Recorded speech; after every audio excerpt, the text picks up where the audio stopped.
After reading through a number of emails I've received, I decided to make this video.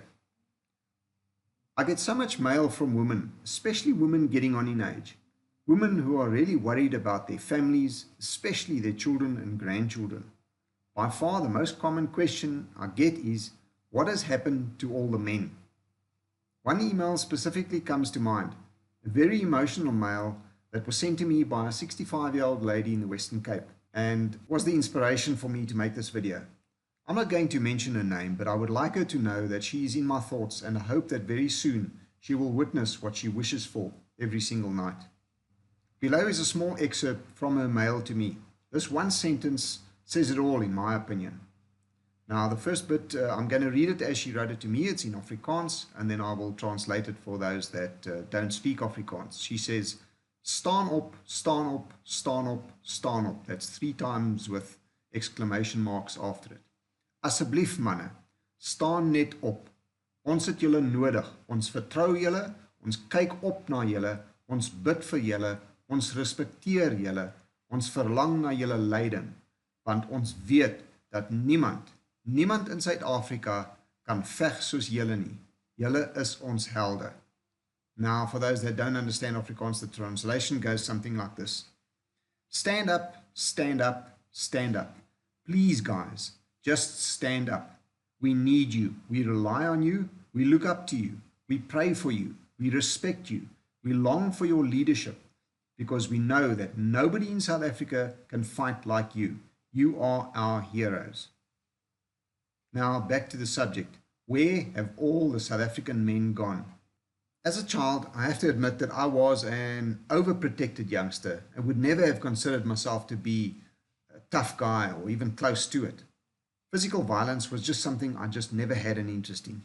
It was, and still is in my opinion, that anyone who thinks that they can gain respect with their fists is delusional.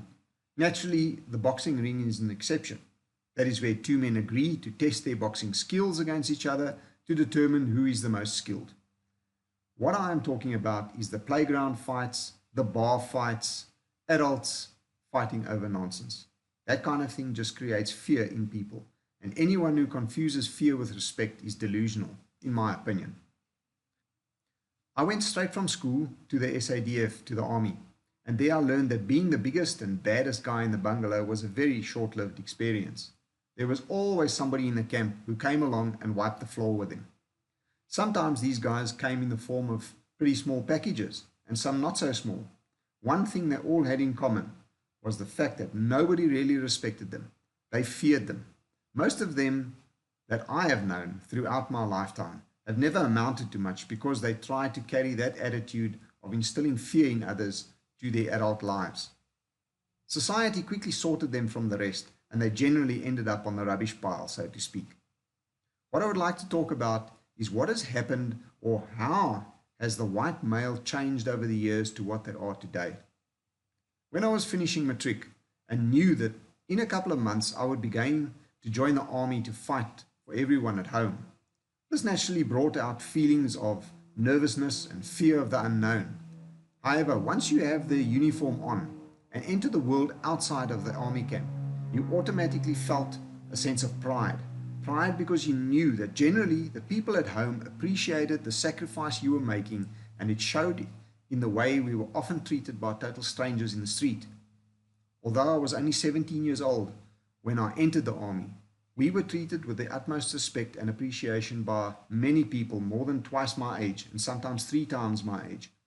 We were called manne, or men, because we essentially were doing a man's job, and believe me, the army certainly made men of the boys.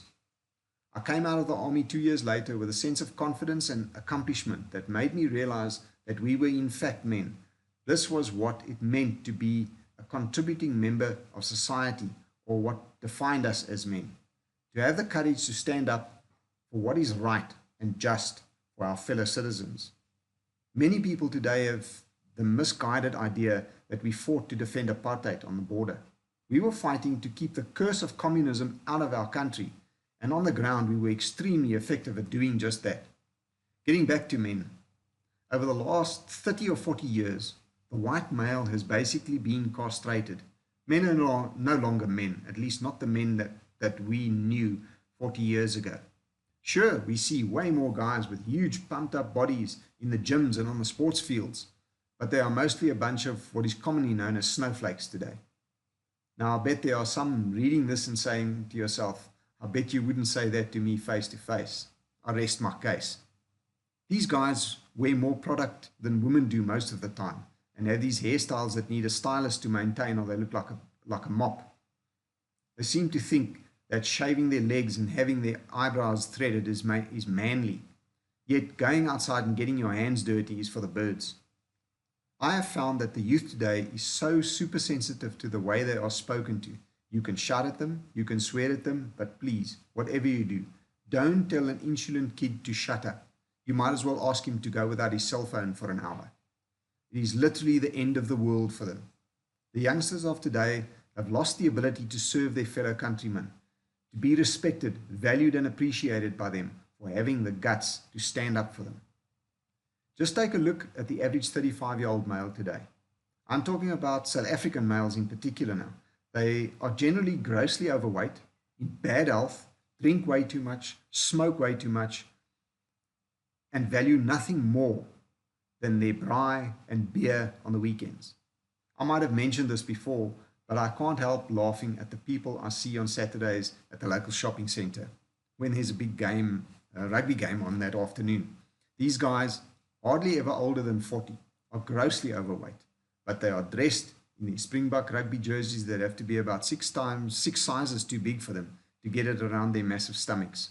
They're wearing the best brand name running shoes they could find, but I doubt that half of them could even reach their feet to tie the laces. These are generally the so-called men this country has produced. At least it has produced a lot of them. Nothing outside of their little world means anything to them. Okay, those that are lucky enough to find employment these days spend way more time than they should trying to finance their lifestyles, and believe me, most are not succeeding. But do you think they will attempt to live within their means? Not a chance. Most are up to their eyeballs in debt, just trying to uphold a certain image. They spend their lives behind high walls, electric fences and alarm systems, eating and drinking themselves into extremely unhealthy conditions. They live the most selfish lives and don't care what is happening to their neighbors around them, as long as they are okay. Of course, get in their faces and they are quick to show you who is boss, but try and get them to get together with others and stand up together for a good cause that might help them all or help their fellow citizens, and they suddenly have 1,000 excuses why they can't. And somehow the South African society has become accustomed and accepting these males as men, and I say men in inverted commas. They have totally lost the toughness that the South African male was always known for. What do you think it was about the Boers that made them such formidable enemies of the English during both Boer wars and against marauding black warriors? They were always outnumbered, always outgunned, and had very little in the way of logistical support compared to the British, for example. It was their incredible toughness and ability to endure extreme discomfort under all conditions. They didn't need to have designer clothes to feel accepted. They ate to live and didn't live to eat. They didn't need any so-called safe spaces. They had a job to do and they went out and they did it, period. People respected them for doing it then, and even today they are respected for it. Youngsters today get given prizes and awards for participating and not for excelling in anything. Where's the incentive to succeed or to win? The bottom line is that the so-called men have had their balls removed and had them replaced by an insatiable appetite for material things, sport, or more accurately watching sport on TV while drinking more alcohol than is good for them, and working to pay for it all. And of course their vanity. The men might look big and strong driving around in their big vehicles, coming home from the gym or the pub, and will be very quick to jump out of their vehicles and threaten to do you a damage because you got in their way on the road, but don't ask them to stand up together against tyranny or their own suppression as a people. Naturally, I'm generalizing, and not all men these days are like this. However, it does apply to the vast majority of males in South Africa. This brings me to the South African woman. My question to you is this: why do you accept and encourage your men to be like this? What has happened to you to be settling for males who would beat up their neighbor over a dog crapping on his lawn, but would not go out and defend his fellow men and women at home from the violent things going on in our society today? Don't you think it is time that you started to seek out the men who are willing to defend our people and to encourage the other snowflakes to do the same? If you did that, they would soon see the benefits of fulfilling a role in society that more befits the definition of a man, or what we as a minority nation need our men to be. Just my opinion. So I'll ask again, where have all the South African men gone? Or more accurately, what happened for them to have become what they have? As usual, if you enjoyed this video, if you got some value from it, please like and share it on other social media. If you have not subscribed to my channel yet, please click on the subscribe button now and click on the bell icon to receive notifications when I upload further videos. If you would like to support my channel, I have supplied links in the description for both local and international subscribers. For those that have made a contribution already, I thank you.